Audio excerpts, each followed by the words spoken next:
Do you guys want me to wait for... No, you're good? Okay. Good morning. As we continue to make our way through this third wave of COVID in Queensland, we can report there were 7,364 new cases in the last 24 hours. That brings our total number of cases currently considered active to 61,968.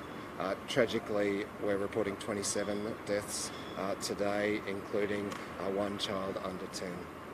There are 990 people in hospital, both public and private, with COVID or influenza. The vast bulk of those with COVID, 825 COVID patients in public hospitals, 28 of them in ICU, 130 COVID patients in private hospitals, including 4 in ICU.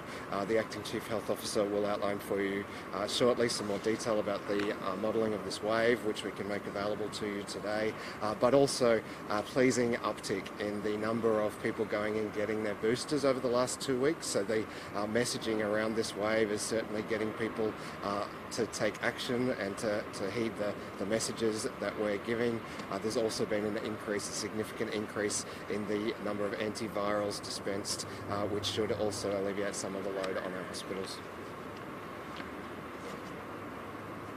Thank you, Deputy Premier. Morning, everybody. As you've heard, 7,364 new COVID cases today. The bulk of those have been detected on rats, and a total of 61,968 COVID cases overall. Flu numbers, 129 for a total of 805, and those numbers are decreasing, which is good. Deaths, unfortunately, we have had 27 COVID deaths reported in the last 24 hours. There is that one child, but the bulk of them and the rest are all over 50.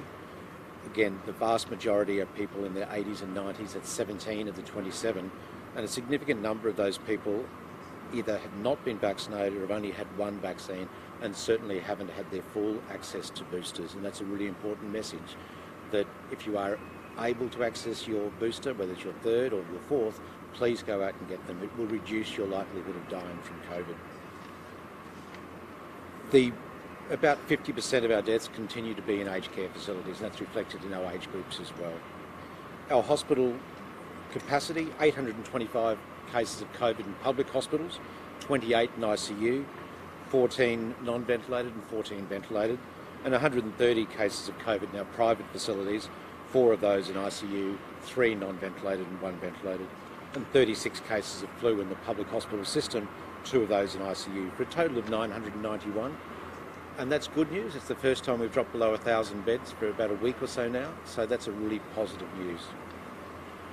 Our school-age cases, really it's about 954 COVID, 36 flu, COVID, a pretty even spread across primary and secondary schools. And our COVID virtual care is about 1,450 at the moment.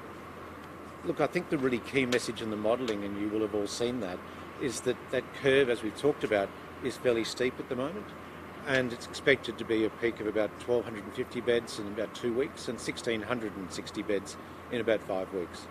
But remember that modelling is really hard at the moment. Talking to the epidemiologists, they say that this is one of the most uncertain times to do modelling that they've ever worked in. And that reflects the uncertainty of working with an evolving virus that continues to change. But remember as well that the modelling, as we've said before, is based on data about 2 weeks old. A lot of the modelling that we've got at the moment, the data goes up to about the 9th of July. So just think about what we've done since the 9th of July, and that's the things we need to keep doing. We need to keep making sure that people are getting vaccinated, particularly access to their boosters. People who are eligible for antivirals, making sure they get tested and get access to antivirals early in that symptom period. If you're going out and about and you can't physically distance, put a mask on. And if you're sick, stay home. There's some really promising work happening, and people in the community are doing this, that since the increased access to antivirals was announced on the 11th, our booster doses were running about 6,000 a day. It jumped up straight away to about 20 to 22,000 as a peak. It has dropped off again a bit since then to about 16,000. So getting people out there and increasing that access to booster doses is really important. So that's about a 3 times increase in booster access since the 9th to 7th when the modelling was done. So hopefully that starts to change things. Access to antivirals. The prescribing rates have continued to increase. We've had a 25% increase in the last week alone, but since the 9th of July when the modelling was done, there's been a 4-fold increase, and actually an 8-fold increase in the last month. So that's all really promising signs. The other two things that people are doing, we know going out in the streets that there's less traffic. People are moving around less, and people are wearing masks more on public transport and workplaces. And they're all the things that we can do. We can prove the modelling wrong if we get everyone out there, get vaccinated, get access to antivirals, wear a mask when you can't physically distance, and stay home when you're sick. That prediction, that modelling of 1,250 beds in 2 weeks and 1,660 beds in 5 weeks doesn't have to be right. We can change that. We can save those beds. We can save people going into hospital with COVID, and we can save those beds for other episodes of care that people need. So I'd ask you all just to do those 4 really simple things, and hopefully we can turn this curve around and we can make sure it's wrong. So thank you, and happy to take questions. What do we know about the death of this child? Do you know the age or any underlying conditions as well? Look, I think there's been some details available on social media already. It's a tragic case. It's a very rare complication. And I don't want to talk about the individual circumstances of that child. It's a tragic situation for that family. I think we should respect the family's privacy and their privacy and just keep our thoughts with them and go home and hug your own families and your own children. Was the child's death that was reported today, were they old enough to be vaccinated? No, not eligible. So how old were they? I'm not going to go into Younger this. than 5? Yeah. Do you know how many children have died in Queensland from COVID-19? I'd have to take that one on notice as far as, and it's important to differentiate between COVID and COVID complications as well. But I'll take that one on notice. So Just to echo, I don't think this was an incredibly rare complication of COVID, and I think we'd have to remember that as well, that COVID isn't going to suddenly go out and kill all our children. That is not going to happen. But we need to just have the thoughts with that family. This is a rare complication, but make sure we look after our kids and get them tested if they're sick, particularly if family members are sick. And the best way you can protect your kids when they can't get vaccinated is to look after yourself and make sure you don't get COVID and take it home to your family. So did this child have any underlying health conditions? No. Just to clarify, okay, you talking the child you're referring to now, you talking about the child that died on Sunday, or is there a second child last year? At this stage, we're only reporting on the one child currently. Just one. That child is the one that we've talked about already. Oh, okay. So that's in the, I thought that was in the previous report. So, We'll clarify that for you, but at this stage, I'm talking about the child that's been reported on Sunday. Remember, our reporting of deaths is based on births, deaths and marriages reporting, so it does take a little bit of time to get through into that sequence of reporting. So to clarify, the one that the Deputy Premier said the child younger than 10 is the child that died on Sunday? Yes. Okay. so far we've only, just to clarify, there's been one child in the past few days who has died from COVID. That I'm aware of, yes. During the early days of the pandemic, officials never gave out the modelling. It was refused multiple times. Why is it that it's being published now? Look, I think it's an important transition, and I think we should be putting that modelling out there because it really helps people understand what's happening in our communities.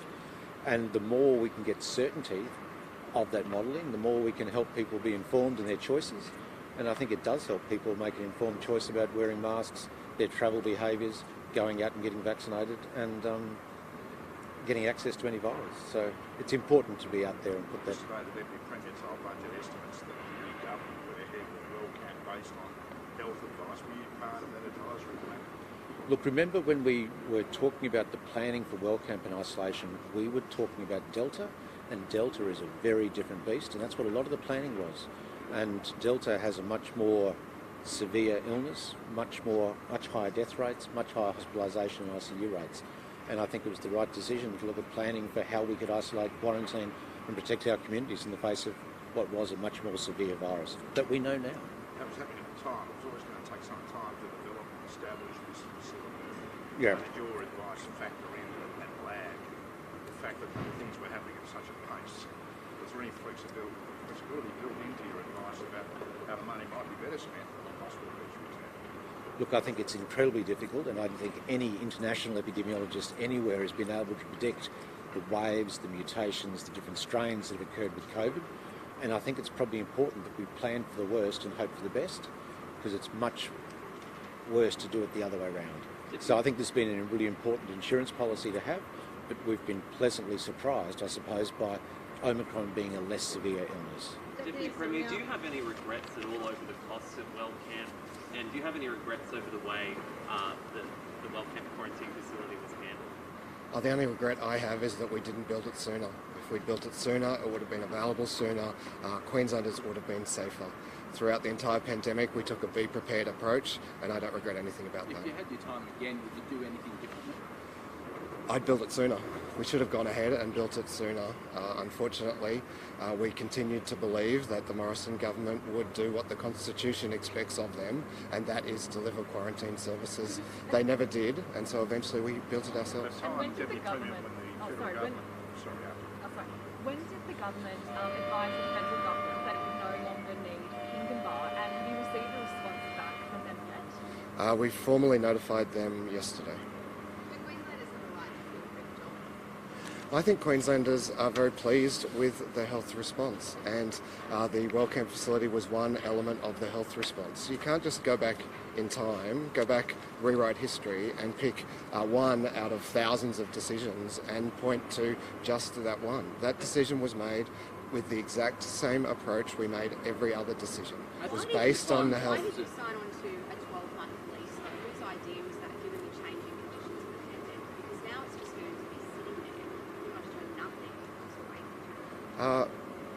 The advice at the time was that a facility of this kind would be useful for 1 to 2 years, and that's why we sought a lease for 1 to 2 years. It's certainly better to have a facility that you might need for that period of time rather than the trouble and expense of owning one for what is really a once-in-a-century event. The state government's going to be locked into this lease for another 8 months. What will it be used for?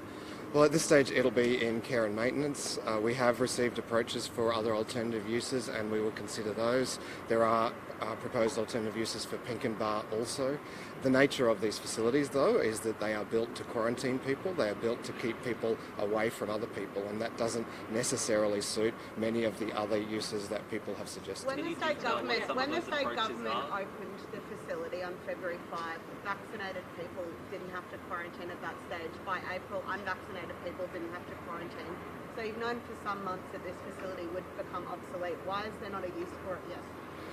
The important thing, I think, to note is that when we eventually determined to go ahead with the construction of this facility, it was the day after we had maxed out our hotel accommodation across the entire state.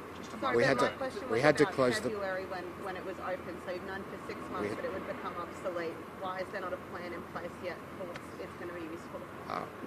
If you'll just let me finish the point I was making, Lydia, the decision to go ahead was made in the context of us having to close the borders because we had more than 5,000 people in hotel quarantine. Now, when it comes to the alternative uses, we have been assessing alternative uses from February onwards. As I've indicated, the characteristics of the facility that make it very, very good for quarantine make it unsuitable for other uses. The nature of a quarantine facility is that it's designed to keep people apart, whereas when you are, for example, taking care of the homeless and victims of domestic violence, you want to wrap services as close to them as you can. What type of approaches have you received? Sorry? What type of approaches have you received? Can you detail all? I'm not going to detail all of them, but there have been assessments made about whether it would be suitable as a health facility, as a mental health facility, as a drug and alcohol facility, for homeless people, for victims of domestic violence. We'll continue to receive those approaches. We'll continue to assess them, and if any are suitable, the facility will be there for that use. Critics are saying, Deputy Premier, that this facility was manifested pandemic politics. At a time when there was a national cabinet happening and a so-called spirit of cooperation, why did the Premier at the time see the Prime Minister as the exception to the rule, keeping him out of the loop on such a major facility, which would have allowed the federal government to plan its resources when the budget was already stretched by JobKeeper and other programs related to the pandemic? Is that unfair to keep this information, the plan to build what you can from the federal government, when contrary to the spirit of national cabinet? We had written for months and months and months. We had called for months and months and months for this facility. And a month after, or sometime after we announced we were building it, they went ahead and arbitrarily announced that they were building their own facility. There is an incredible amount of focus on this Wellcamp facility when the one that was announced after, it's half the size, cost twice as much, and still isn't built yet. And there are similar facilities under construction and now mothballed in Victoria and in Western Australia. So we weren't the only people who thought we needed a dedicated quarantine facility. We were just the fastest to build them. When you announced Wellcamp, was at the height of a poisonous relationship with the federal government. Was there any political one-upmanship in play in deciding to build Wellcamp? No, it was the height of the pandemic nationally. We had Sydney and I think Melbourne in lockdown. We had more than 5,000 people in hotel quarantine. We could not find another hotel we could book out. And that was when we decided enough was enough and went ahead with the facility. And the decision to announce Wellcamp one day after the announcement that borders were closed, was that part of any media strategy, or is that just a coincidence that those announcements happened one day after the other? No, it was part of the health response. When we filled every single hotel we had in the state, it was clear we couldn't wait any longer. Has the state government approached the Wagners to try to get out of the lease early? The terms of the lease are very clear. We could terminate it sooner, but that would incur very similar costs. How much were those costs that it would incur? Well, the cost for the first year is $198.5 million. Just quickly on the build back better scheme for the flooded homes and areas, how many homes have either had work done, been rebuilt, or all that? So I gave a detailed update on this yesterday at the Estimates Committee hearing, and we can provide that to you. Happy to provide that to you, Josh. We are working through the process of assessing homes to determine and provide advice to homeowners about what is most suitable for their property, whether it can be raised, whether it can be retrofitted, or whether we'll offer to buy it back. Understandably, there's very large sums involved here, and the decisions that we're asking homeowners to make are very serious decisions. We've had people not wanting to leave their community, even though that might be the best option for them. And so it's very important that we work really closely with them, with the building industry, and with insurers to make sure we get it right. You told Estimates yesterday that you proceeded with Wellcamp on the basis of health advice, medical advice. Yes. Did that advice come from Janet Young, and what was the nature of what she advised? It did. What did she say? It came from the Chief Health Officer, who said we can no longer rely on hotel quarantine because we had, for the first time, completely run out of hotel rooms. We had instances of outbreaks here and in other states that had come out of hotel quarantine. You remember I spoke every single day about how inappropriate hotel quarantine was, how we were seeing leaks of the virus from hotel quarantine. The advice actually throughout was that we should build a regional dedicated quarantine facility, and Dr. Young certainly welcomed when we made the decision to go ahead with it by ourselves. Well, there was consistent advice that we needed such a facility. We spent months trying to work with the Commonwealth on one. They refused, and so eventually, on the basis of that advice, we went ahead and built it. With the release of the figures, with the release of How is it a fair deal though for Queensland? Because it's just going to be sitting there. It's not a fair deal. Well, again, there's an extraordinary amount of interest in this one facility. There are quarantine facilities now that will sit vacant in Pinkenba, in Victoria, in the Northern Territory, and in Western Australia. Government's right. Yeah, they'll all be owned by taxpayers. Well, there are nobody supports public ownership more than I do, but there are certain facilities you want to own, and there are certain facilities you want to have access to on the rare occasion that you need them. So office buildings that you're going to use for 100 years, it would be better to own those rather than lease them. The LNP leased 1 William Street. But a facility that is likely to be only needed once every 100 years, well, you don't want to own that. There are costs in ownership. There is a benefit in the flexibility that comes with being able to, in this case, have the facility for when we thought we'd need it and for an extra year just in case. So you genuinely believe that this was good value for money? Was this good value for money, yes or no? In the context of all of the decisions that we made throughout the pandemic, this was the right decision at that time. And it's easy enough to go back and rewrite history, pretend things were different, but you don't see the LNP standing up and defending all of the other things they criticised. You don't see David Christofouli standing here talking about all the times they wanted the border open, all the times they criticised every other element of the pandemic response. You can't just rewrite history and pick and choose one thing to criticise. Just with the release of figures yesterday, had you asked the Wagners about the commercial confidence? Like, how did that unfold? With after months of citing commercial confidence, finally the figures are revealed. We advised the Wagners that it was our view that now that the facility was proposed to be mothballed, that the figures had been published in the budget, and that the estimates process was approaching, that we thought that was an appropriate time to disclose those figures. We always intended to include them in our statement of accounts. As I outlined yesterday, many of the figures are included in the current budget papers, and I was certainly pleased to be able to outline in greater detail as I did yesterday. They respond by saying just 4 weeks ago the Premier, they respond by saying, but Mr Miles, just 4 weeks ago the Premier was vigorously defending this facility. What's changed? Did they say that to you?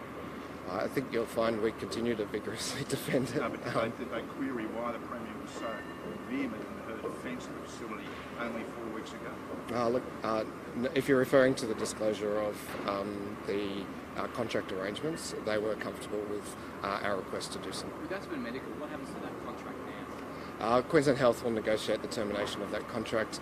It was on a as-used terms basis. I can advise that a question on notice has just been tabled revising the amount expended on that Aspen contract. I gave a figure yesterday, I think, of roughly $16 million. I can advise that it's a bit over $7 million, in fact. Can you explain how you were able to disclose... A bit over $7 million. Sorry, can you explain how you were able to disclose that figure when just on late last week your office and the department said it was commercial in confidence and they couldn't reveal the cost of the Aspen Medical contract, and then a few days later you can? The Aspen Medical one? Yes. You said $16 million. Last week they said they couldn't detail the cost.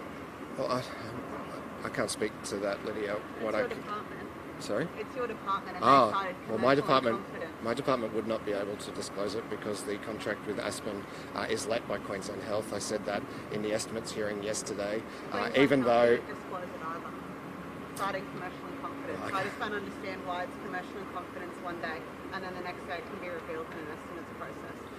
Well, the estimates process requires a level of rigour that is over and above restrictions like commercial in confidence. So we have legal advice, for example, that if compelled to disclose something to the Parliament, that overrides commercial in confidence arrangements. You're confident that notwithstanding... When did you decide to lock the facility? When was that decision made? There's been an ongoing discussion, but I understand the final decision would have been made early this week. And can I just clarify one of my earlier questions about asking to get out of the lease? Did the state approach the Wagners and they said if you want to get out of it, you've got to pay the full $198 million? Or was no approach made? The contract is clear. If an alternative use arises and that necessitates an early termination, we'll consider that. But we thought on the basis of the current contract that having it available and able to be recommissioned if required between now and April was a worthwhile insurance policy.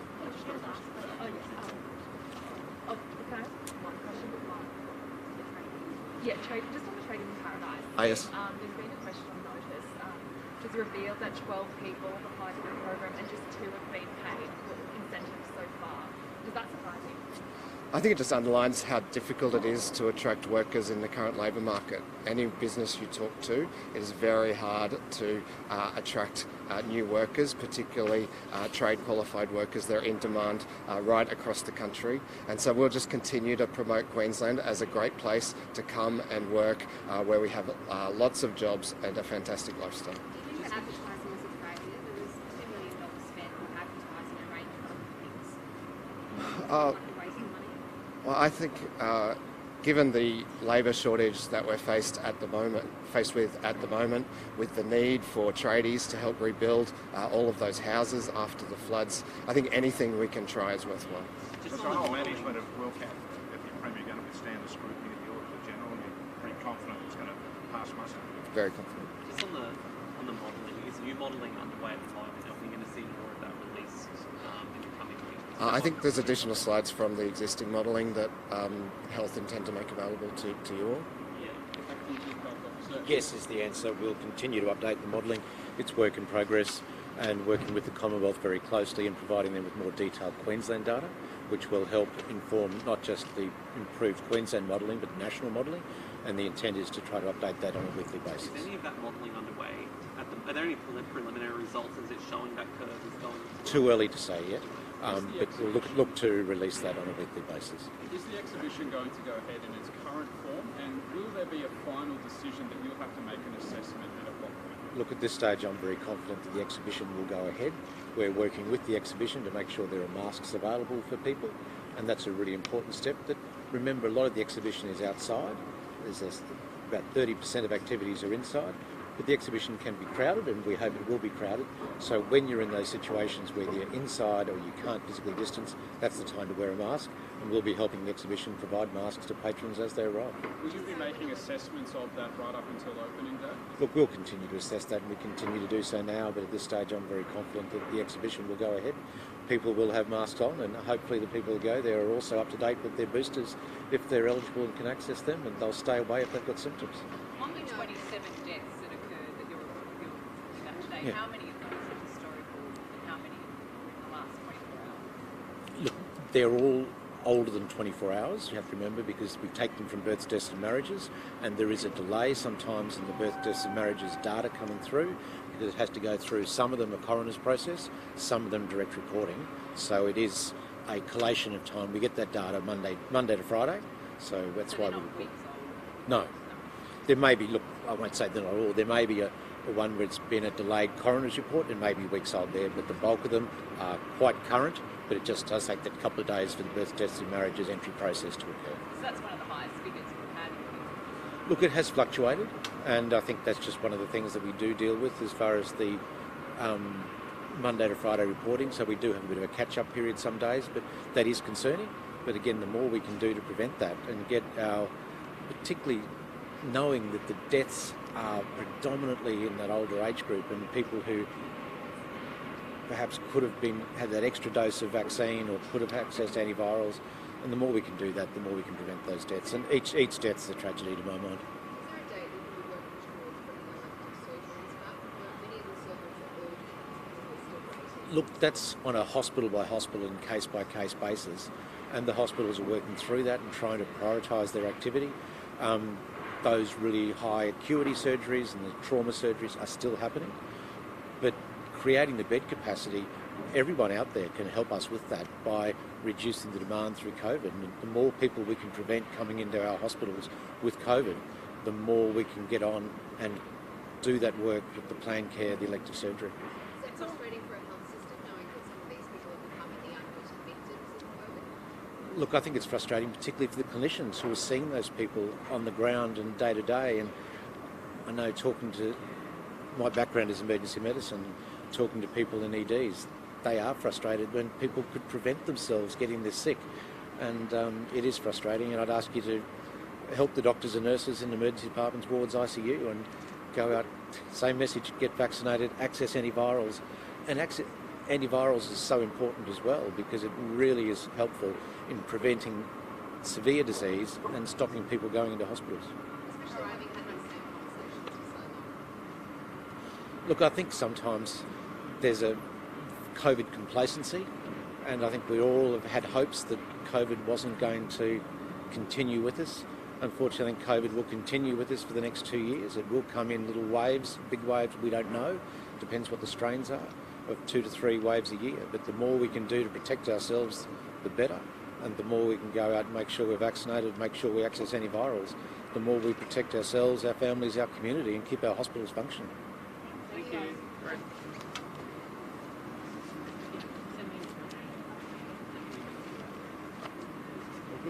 Yeah, just to see if they